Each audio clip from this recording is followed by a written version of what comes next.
ओम नमो नारायण। आप सभी को वैशाख मास की ढेरों शुभकामनाएं। प्रिय भक्तों, आज की इस वीडियो में हम बात करेंगे कि आप सभी के घर में तुलसी का पौधा तो होता ही है। अगर घर में तुलसी का पौधा है तो आपको क्या विशेष सावधानियां बरतनी चाहिए। ये एक कार्य जो आपको अवश्य रूप से प्रतिदिन करना चाहिए और कुछ ऐसे कार्य हैं जिनसे आपको प्रतिदिन बचना चाहिए। ये जो वीडियो है ना, ये आप सबके लिए जो घर में तुलसी का पौधा रखते हैं उनके लिए सबसे महत्वपूर्ण होने जा रहा है। इसमें आपको छोटी छोटी लेकिन बहुत काम की और बड़ी बातें पता चलेंगी, जिससे कि आप न केवल ये जान पाएंगे कि आपको तुलसी पूजन कैसे करना चाहिए, वरन ये भी जान पाएंगे कि आपके घर की तुलसी सूखती क्यों है और आपके घर की तुलसी हरी क्यों रहती है और कब रहती है। आपके घर की तुलसी जो है वो क्या कुछ संकेत देती है, और अगर संकेत देती है तो क्या संकेत देती है, उनको कैसे समझना चाहिए, ये जानकारी आरंभ करते हैं। उससे पहले आपसे निवेदन है कि कृपया वीडियो यदि थोड़ा सा भी उपयोगी लगे, अच्छा लगे तो एक बार लाइक अवश्य कर दीजिएगा। अपनी मनोकामना पूर्ति के लिए, तुलसी माता की कृपा प्राप्त करने के लिए कमेंट बॉक्स में अवश्य लिखिएगा जय माँ तुलसी। माता तुलसी के आशीर्वाद से आपके सभी मनोरथ सिद्ध होंगे। आप देख रहे हैं देवभूमि ज्योतिष संस्थान का प्रतिष्ठित यूट्यूब चैनल देवभूमि धार्मिक। हम यहाँ पर जो भी जानकारी देते हैं वो पुराणों पर आधारित होती है, धर्म पर आधारित होती है, पंचांग पर आधारित होती है। इधर उधर की बातें नहीं करते। जो पंचांग कहते हैं, पुराण कहते हैं, वो हम आपको बताते हैं। तो आइए जानकारी आरंभ करते हैं। प्रिय भक्तों, तुलसी हम सभी के आंगन में सदियों से रही है। जब आंगन हुआ करते थे तो आंगन में लहलहाती थी तुलसी।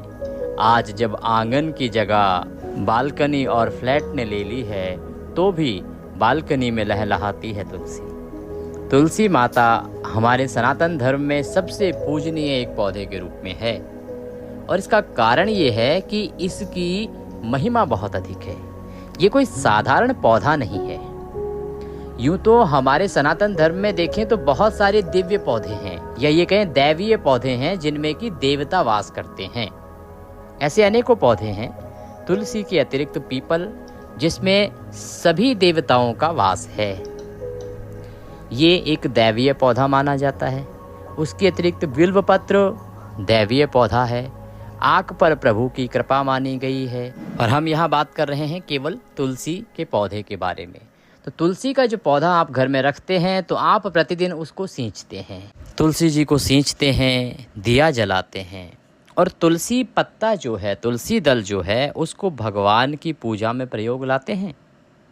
तुलसी दल से यदि प्रतिदिन भगवान की पूजा की जाए, लड्डू गोपाल आपके घर में होंगे, बहुत सारे लोग रखते हैं। यदि प्रतिदिन आप एक पत्ता तुलसी का लड्डू गोपाल जी को अर्पित करें तो बहुत ही जल्द भगवान श्री कृष्ण प्रसन्न होते हैं।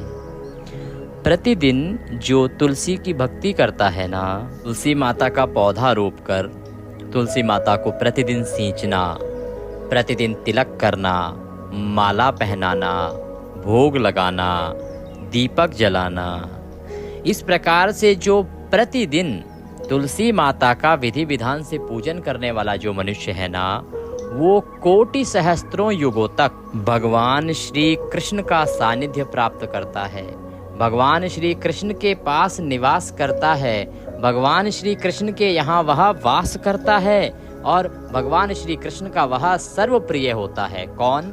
जो तुलसी का पौधा लगाकर विधि विधान से पूजन करता है। के द्वारा लगाई गई तुलसी की शाखा, प्रशाखा, बीज, पुष्प, दल, इन सब से तुलसी जी सुशोभित होती हैं। तब तक हजारों कल्पों में श्री हरिधाम में रहते हुए उसका कभी पुण्य नष्ट नहीं होता है। श्री हरिधाम में अगर हम बात करें तो एक दिन अर्थात 1000 कल्प, 2 दिन अर्थात 2000 कल्प वो भगवान के नित्य धाम में महान सुकृत से भगवान के धाम में निवास करेगा। जो तुलसी जी का सेवक होगा, जो तुलसी जी की सेवा करेगा, जो तुलसी जी की आराधना करेगा, जो तुलसी जी की पूजा करेगा, जो तुलसी जी को नित्य दीपक दान करेगा, को आप पक्का मान लीजिए, आप तुलसी जी का एक बन लगाइए, उसमें से रोज नवी नवी मंजरी तोड़िए और भगवान के चरणों में अर्पित कीजिए। रोज पूजन कीजिए, रोज नई मंजरी तोड़िए और भगवान को अर्पित कीजिए। इसकी तो तुलना ही नहीं है। पुराण बताते हैं कि ये कार्य जो करता है, प्रतिदिन भगवान को नई मंजरी अर्पित करता है, उसके तो 7 पीढ़ियों के पाप तार देते हैं भगवान, और वैकुंठ में उसके लिए सदा सदा भगवान की कृपा प्राप्त रहती है। लेकिन इसमें एक बहुत बड़ी सावधानी है जिसको आपको बरतना चाहिए। यदि वो ना बरती जाए तो ये जिसे आप कृपा पाना चाह रहे हैं, कृपा पाना कह रहे हैं, ये आपके लिए अपराध तुल्य भी हो सकती है। जब आप वृंदा देवी से, माता तुलसी से उसकी मंजरी उतारना चाहते हैं या तुलसी का पत्ता उतारना चाहते हैं, तो उसकी एक विधि है, उसका एक नियम है, उसका पालन अवश्य करें। ऐसा नहीं कि बस जाएं और ऐसे नोच के उतार लें, बहुत अनुचित होगा, आपको घोर पाप लगेगा इसमें। जब भी आपको तुलसी की मंजरी उतारनी हो, तुलसी दल उतारना हो, भगवान कृष्ण की पूजा के लिए, भगवान श्री हरि विष्णु की पूजा के लिए, राधा जी की पूजा के लिए, जब भी आप तुलसी की मंजरी या पत्ता उतारना चाहें तो उसकी एक विधि है। हाथ जोड़ के माता तुलसी से, माता वृंदा से प्रार्थना कीजिए कि हे माता, हमें आपकी यह मंजरी उतारनी है, हमें आपका यह पत्र आवश्यकता है। क्यों? क्योंकि हम अपने भगवान श्री हरि विष्णु को अर्पित करना चाहते हैं, भगवान नारायण की पूजा करना चाहते हैं, भगवान मधुसूदन को अर्पित करना चाहते हैं। इस प्रकार से प्रार्थना करके आपको यह तुलसी की मंजरी और सभी चीजें उतारनी चाहिए। जो मनुष्य तुलसी दल से प्रभु की पूजा करता है, कोई भी पाप उसे परेशान नहीं कर सकता, कोई भी पाप उसे छू नहीं सकता।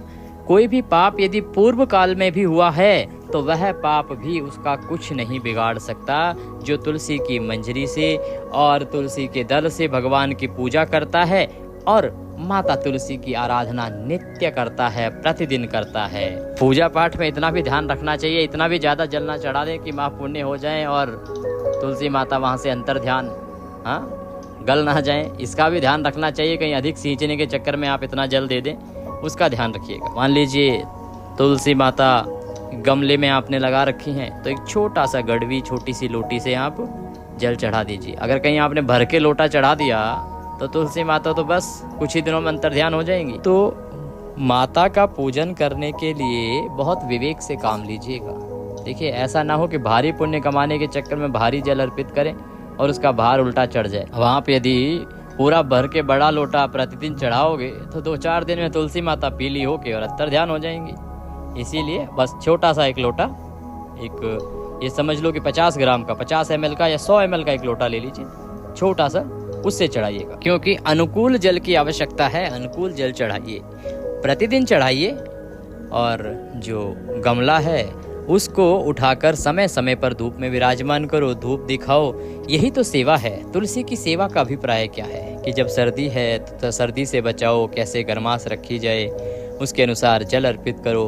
तुलसी का पौधा जब अधिक धूप में है, ग्रीष्म ऋतु है, तो छांव में रखो, और उसके लिए जब आवश्यकता है धूप की तो धूप में रखो। यही तो है माता तुलसी की सेवा। जो मनुष्य माता तुलसी की सेवा करता है, आराधना करता है, उसे सींचता है, कोई भी पाप उसको स्पर्श नहीं कर सकता है। 100 भार सोना, 400 भार चांदी, इनका जो दान करने का फल होता है ना, वो एक तुलसी दल उतार कर भगवान को अर्पित करने का फल है। आप सोचिए, 100 भार सोना, मतलब 100 किलो सोना चढ़ाओगे या 400 किलो जब चांदी चढ़ाओगे भगवान को, उससे जितना पुण्य मिलेगा ना आपको, उतना केवल एक तुलसी दल अर्थात एक तुलसी का पत्ता अपने हाथों से लगाई हुई तुलसी से उतारिए और भगवान श्री हरि के चरणों में अर्पित कर दीजिए। उससे ही आपको इतना अधिक पुण्य प्राप्त हो जाएगा। आप सोचिए, जो रोज तुलसी दल चयन करके भगवान को अर्पित करते हैं, लेकिन ध्यान रखिएगा कि द्वादशी को आप ऐसा ना करें।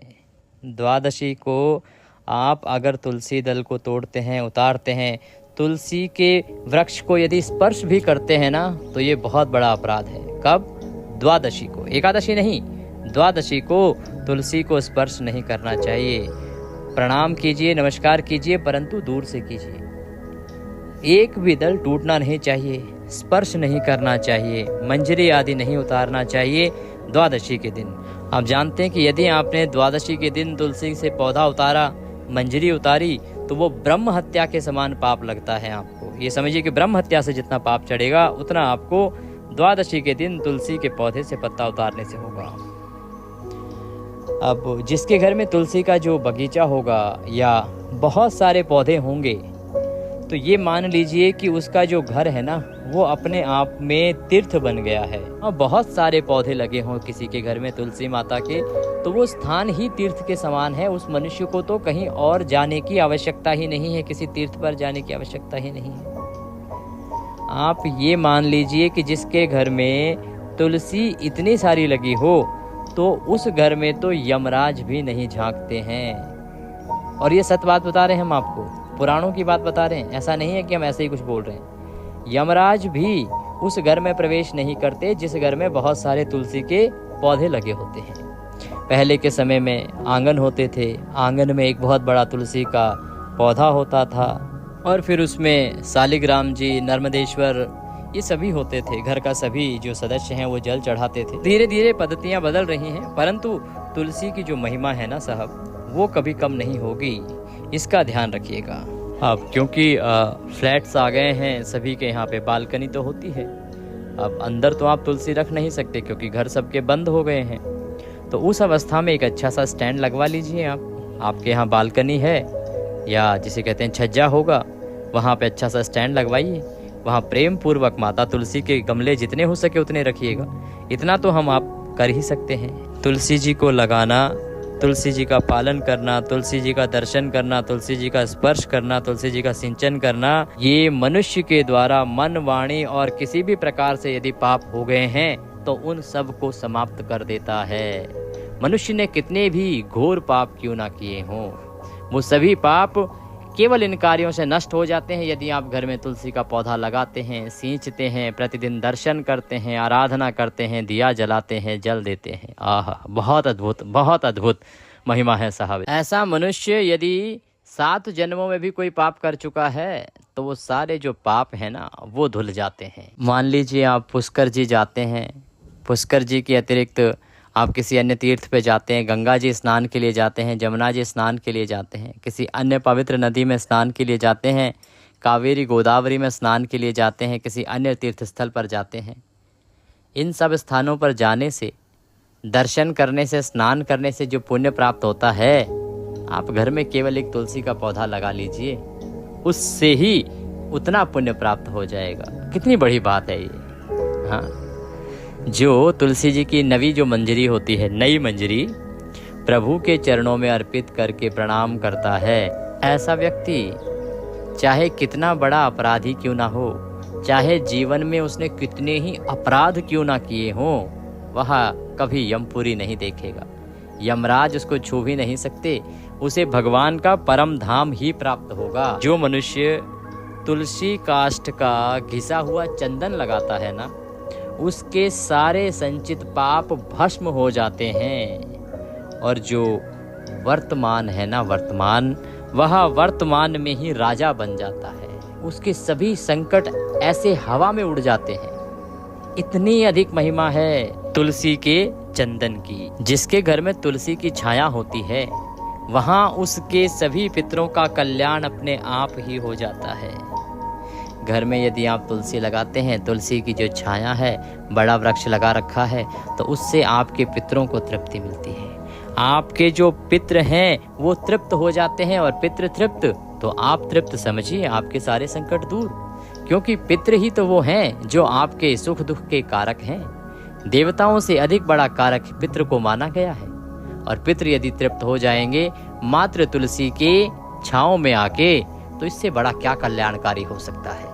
एक और बात कही गई है कि यदि कोई भगवान श्री हरि की कृपा पाना चाहता है, उनको जानना चाहता है, तो केवल तुलसी का पूजन करे और प्रतिदिन तुलसी अर्पित करे।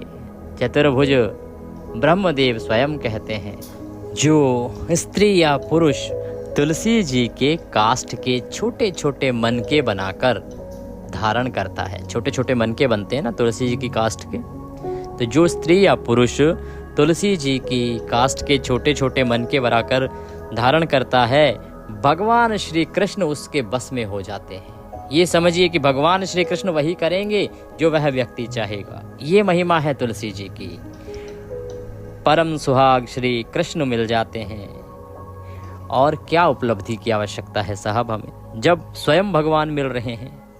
हे गोपनंदिनी, तुलसी जी का सेवन करने से श्री कृष्ण अवश्य मिल जाते हैं।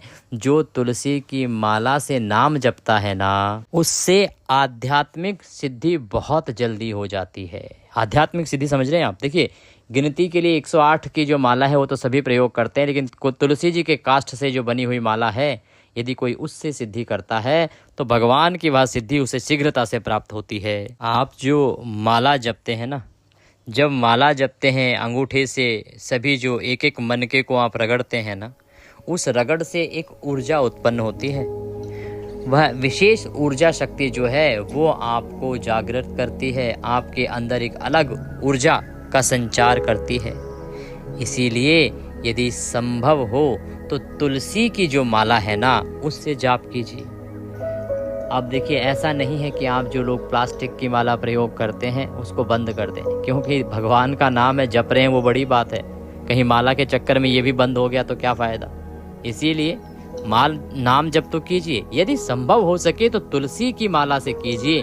वो जो पुण्य है ना, उसकी कल्पना नहीं कर सकते आप, उससे जो फल प्राप्त होगा। सुंदर सुंदर तुलसी जी के पौधों के पास बैठकर, वृक्षों के पास बैठकर जो अनुष्ठान किया जाए, जो जप किया जाए, जो तप किया जाए, बहुत पुण्यदायी होगा, बहुत कल्याणकारी होगा। ये जो कार्य है यदि तुलसी जी के पास बैठ के किया जाएगा तो इसकी जो पुण्य की प्राप्ति है, इसका जो पुण्य है वो 1000 गुना अधिक प्राप्त होगा। किसी ब्राह्मण को, आचार्य को बुलाकर तुलसी जी का पूजन करना चाहिए, विविध प्रकार से आचमन करना चाहिए, पूजा करनी चाहिए, तभी मंगल होता है। देखिए, आप एक समय देखिए, एक समय जब तुलसी जी का पूजन प्रतिदिन सूर्योदय से पहले होता था, हमारी माताएं बहनें सुबह सुबह उठ के, हमारी जो बुजुर्ग माताएं होती थी, वो सुबह सुबह तुलसी के आंगन को लीपती थी और वहाँ पर दिया जलाती थी।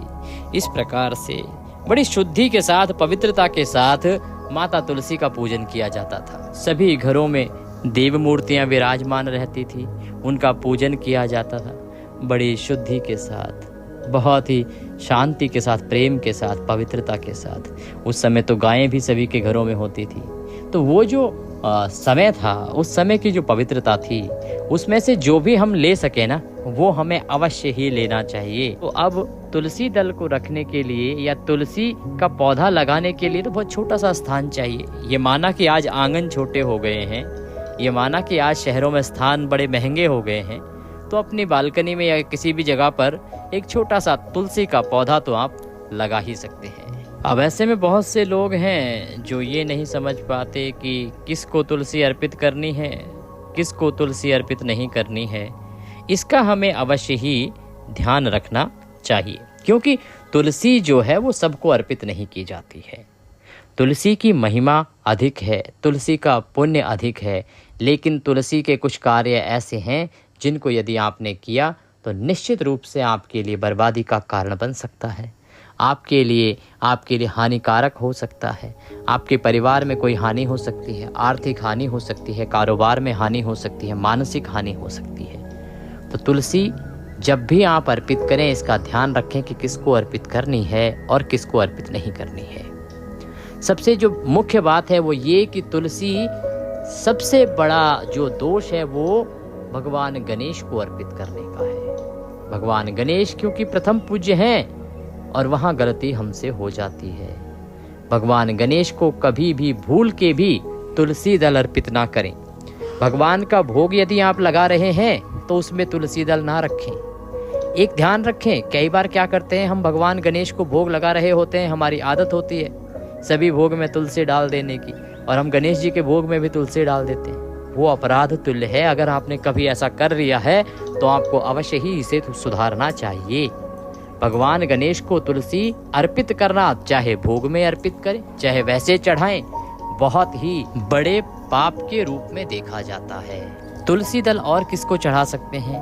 भगवान श्री विष्णु के जो भी स्वरूप हैं, चाहे वो रामचंद्र जी हैं, कृष्ण जी हैं, इसके अतिरिक्त माधव रूप इसलिए क्योंकि वैशाख का महीना चल रहा है। वैशाख के महीने में भगवान के माधव रूप का पूजन किया जाता है और जो कोई इस महीने में माधव रूप का पूजन करेगा उसका कल्याण ही कल्याण है। उसको जो तुलसी दल अर्पित कर देगा उसका तो कल्याण कोई रोक ही नहीं सकता। माता तुलसी का जो प्रादुर्भाव हुआ है वही भगवान श्री हरि विष्णु के लिए हुआ है। माता तुलसी से भगवान श्री हरि विष्णु इतना अधिक प्रेम रखते हैं, इतना लगाव रखते हैं कि बिना माता तुलसी के तो वो भोग ग्रहण ही नहीं करते। आपने उनके बारे में पहले भी कथाएं सुनी होंगी, जाना होगा, हमने भी आपको बताया है। तो अगर आप भगवान श्री हरि विष्णु को कभी भी भोग लगाते हैं तो तुलसी दल अवश्य रखिएगा, उसके बिना भोग ना लगाइएगा। दूसरा, तुलसी की मंजरी भगवान को अर्पित कीजिएगा। जो ताजी मंजरी आती है, पहली पहली मंजरी आती है, उसका महत्व बहुत अधिक बताया गया है। तीसरा, तुलसी की माला, तुलसी के काष्ठ से बनी हुई जो माला है उसको गले में धारण करें, उससे पूजन करें, भगवान के मंत्र का जप करें। वैशाख का जो महीना आता है ना, इसमें ओम नारायणाय नमः, ओम नारायणाय नमः, ओम नारायणाय नमः, इस मंत्र का जाप तुलसी की माला से यदि आपने कर लिया तो आपके कल्याण को कोई नहीं रोक सकता। फिर यमराज कभी आपके दरवाजे पर नहीं आएंगे, कभी आपको यमपुरी देखनी नहीं पड़ेगी।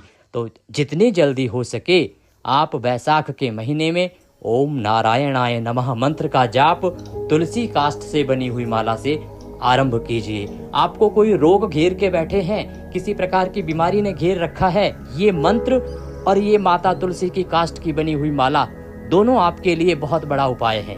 फिर हम कहेंगे कि दवाइयाँ, डॉक्टर अपनी जगह है, उसको बंद नहीं करना है, परंतु भगवान की भक्ति और एनर्जी, उसका भी अपना योगदान है। ये बहुत कल्याणकारी होता है आपके किसी भी प्रकार के रोग आदि को दूर करने में। तो दवाइयाँ लीजिए, डॉक्टर से भी दवाइयाँ लीजिए, सलाह लेते रहिए, भगवान की भक्ति भी करते रहिए, बहुत कल्याणकारी रहेगा। आर्थिक परेशानी चल रही है जीवन में, आपके यहाँ पे लक्ष्मी कभी रुकती नहीं है, आपके यहाँ पे रोजगार चलता नहीं है, नौकरी लगती है चली जाती है, तुलसी के दल का मनका, एक मनका गले में धारण कीजिए, तुलसी का मनका गले में धारण कीजिए, आपकी नौकरी रुकेगी, आपके यहाँ सदा के लिए लक्ष्मी का वास होगा, आर्थिक हालात बहुत अच्छे हो जाएंगे। इस प्रकार से तुलसी की महिमा जितनी अधिक बोली जाए उतनी कम है, क्योंकि तुलसी की महिमा बताना मेरे बस की बात नहीं है। पुराण कहते हैं कि तुलसी की महिमा तो कोई बता ही नहीं सकता साहब। फिर मैं तो एक साधारण मनुष्य हूँ। आज के इस वीडियो में अभी इतना ही बता पाएंगे, आगे बहुत सारी जानकारियां हैं माता तुलसी से संबंधित। उनकी जानकारी प्राप्त करने के लिए चैनल पर जुड़े रहिएगा और सभी सही जानकारियां प्राप्त करते रहिएगा। तुलसी माता का आशीर्वाद प्राप्त करने के लिए कमेंट बॉक्स में अवश्य लिखिएगा जय माँ तुलसी। आप देख रहे थे देवभूमि ज्योतिष संस्थान का प्रतिष्ठित यूट्यूब चैनल देवभूमि धार्मिक। यहाँ हम जो भी जानकारी देते हैं वो ज्योतिष शास्त्र और पुराण पर आधारित होते हैं, इधर उधर की बातें नहीं करते। जो पुराण बताते हैं, जो पंचांग कहते हैं, वही हम आपको बताते हैं। माता तुलसी की कृपा सबको प्राप्त हो। वैशाख में जो महिमा बताई गई है उसका अवश्य ध्यान रखिएगा। ओम नारायणाय नमः।